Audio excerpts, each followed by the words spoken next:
ನಕ್ಕೆ no gym no supplements natural vegan ಬನ್ನಲ್ಲೇ ready ಆಗ್ತಿದ್ದಂಗೆ running ಮುಗಿಸ್ಕೊಂಡು ಆಚೆ ಹೋಗಿ ತರಕಾರಿ ತೊಗೊಂಡ್ಬಂದು ABC ಜ್ಯೂಸ್ ಮಾಡ್ಕೊಂಡು ಕುಡ್ದು ಹೊರಗಡೆ ಹೋಗಿ ಪುಲ್ಅಪ್ಸ್, ರೆಸಿಸ್ಟೆನ್ಸ್ ಬಂಡಲ್ಲಿ ಬಾಡಿ ಫ್ರೀ, ರೆಸಿಸ್ಟೆನ್ಸ್ ಬಂಡಲ್ಲಿ ಶೋಲ್ಡರ್ ವರ್ಕೌಟ್, ಡೆಡ್ ಲಿಫ್ಟ್ ಎಲ್ಲ ಮುಗಿಸ್ತಿದ್ದಂಗೆ ಪುಷಪ್ಸ್, ನಕಲ್ ಪುಷಪ್ಸ್, ಲಾಸ್ಟಿಗೆ ಲೆಗ್ ರೈಸರ್ಸ್ ಮುಗಿಸ್ಕೊಂಡು ಸಿಂಗಲ್ ಲೆಗ್ ಸ್ಕ್ವಾಟ್ಸ್, ಒಳಗೆ ಬಂದು ಪ್ಲ್ಯಾಂಕ್ ಆ್ಯಪ್ಸಿಗೆ ಕೋಲ್ಡ್ ಶವರ್, ತಿಂಡಿಗೆ ಉಪ್ಪಿಟ್ಟು, ದಾಳಿಂಬೆ.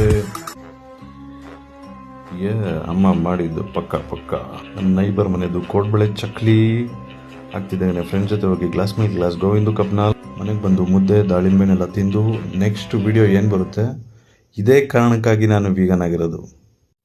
ನೋಡಿ ಇಲ್ಲಿ ದಿಸ್ ಇಸ್ ಲೈವ್ ಮರ್ಡರ್ಗಳು ನಡೀತಾ ಇದ್ದಾವೆ. ಇದಕ್ಕೆ ಮಾತ್ರ ಏನಕ್ಕೆ ಶಿಕ್ಷೆ ಇಲ್ಲ ಈ ಥರದಕ್ಕೆಲ್ಲ ನೋಡಿದ್ರಲ್ಲ, ಅದೇ ಕಾರಣಕ್ಕೆ ನಾನು ವೀಗನ್ ಆಗಿರೋದು. ನನಗೆ ದಬ್ಬಾಕೊಂಡಿದ್ದು ಬೇಜಾರಲ್ಲಿ ಒಂದು ಮಳೆ ಬರ್ತಾ ಇತ್ತು, ಮಳೆ ಎಂಜಾಯ್ ಮಾಡ್ಕೊಂಡು ಆಚೆ ಹೋಗಿ ನೆನಕಿ ಡ್ರೈ ಫ್ರೂಟ್ಸ್ ತಿಂದು training workout, pullups, pushups, diamond pushups, squats, pushups, knuckle pushups, single leg squats, push, crazy pose, white beans, Navamangaanjaneya ದೇವಸ್ಥಾನ ವಿಸಿಟ್ ಮಾಡಿಸಿ. ಇವತ್ತೊಂದು ಅಪರೂಪಕ್ಕೆ ಕರ್ಮ ರಿಟರ್ನ್ಸ್ ನ್ಯೂಸ್ ನೋಡಿರೋದು. ಕುರಿನ ಬಲಿ ಕೊಡೋಕೆ 4 ಜನ ದೇವಸ್ಥಾನಕ್ಕೆ ಕರ್ಕೊಂಡೋದ್ರೆ ಆ ದೇವರು 4 ಜನನ ಬಲಿ ತಗೊಂಡು ಕುರಿನ ಬಚಾವ್ ಮಾಡಿರೋದು. ಅಬ್ಬಾ